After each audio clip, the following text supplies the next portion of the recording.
Biex persuna tkun tista' tgħid li hi forensic accountant, din trid tkun accountant u jrid ikollha warrant. Dan stqarru fil-qorti Edgar Borg, chairman tal-Accountancy Board.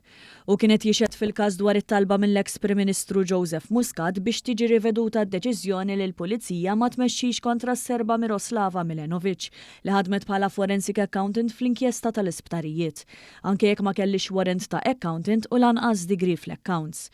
Fix-xhieda tiegħu Borg qal li minn żewġ ċertifikati ta' Milenovic li l-Pulizija batu lill-Accountancy Board, ir-riżulta li mhumiex tajbin biex din tkun tista' taħdem bħala accountant f'pajjiżna. U konferma wkoll li f'Malta persuna tikser il-liġi meta tiddikjara li hi accountant iżda ma jkollix warrant. L-istess jgħod għal min jippreżenta ruħu bħala forensic accountant. F'tali ċirkostanza din tkun tista' tagħmel biss xogħol ta' bookkeeping u payroll, imma mhux analiżi biex tintuża minn terzi persuni. Minkejja dan Milenovic kienet inħatret bħala forensic accountant fl-inkjesta tal-Maġistrat Gabriella Vella f'Ottubru tal-2019. Anke jekk il-liċenzja li kellha fis-Serbja biex taħdem ta' accountant ittieħdet ilha sentejn qabel. Għal-mistoqsijiet tal-avukat Vince Gallia li qed jidher għal Dr. Muscat, iċ-Chairman tal-Accountancy Board qal li meta tkellmu magħhom dwar il-każ, il-Pulizija qatt ma staqsewhom jekk persuna tistax tippreżenta ruħha bħala accountant meta ma jkollix warrant. Minflok staqsew biss x'tip ta' xogħol jista' jsir minn accountant f'Malta. Xut ieħor fl-istess seduta kien l-Ispettur Joseph Merċieqa li kien intalab jevalwa t-talba tal-eks Prim Ministru u wasal għal konklużjoni li m'hemmx lokal passi kontra Milenovic.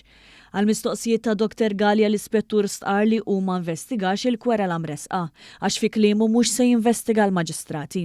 Saħaq li ma kienx kompitu tiegħu li jara jekk accountant tistax taħdem f'Malta mingħajr warrant. L-Ispettur qal li hu qatt fuq il-fatt li Milenovic tqabdet taħdem f'Malta minn numru ta' maġistrati u konferma li qatt ma talaba biex tiġi Malta ħalli jitkellem magħha wiċċ imwiċċ.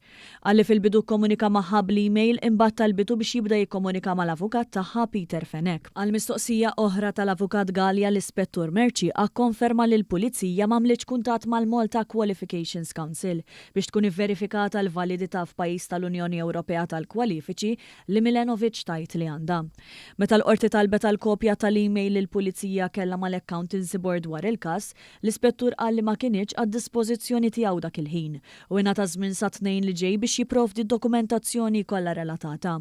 L-avukat Gallia ddeskriva x-xogħol tal-Pulizija f'dan il-każ bħala dilettanteska l-aħħar, waqt li fakkar li Dr. Joseph Muscat ressaq il-kwerela fit-13 ta' Novembru tal-2024, waqt li l-Ispettur Merċieqa 3 xhur wara informa lis-superjuri tiegħu li din kienet biss stant legali biex tiġbed l-attenzjoni tal-medja għax skontu m'hemmx każ kontra Milenovic.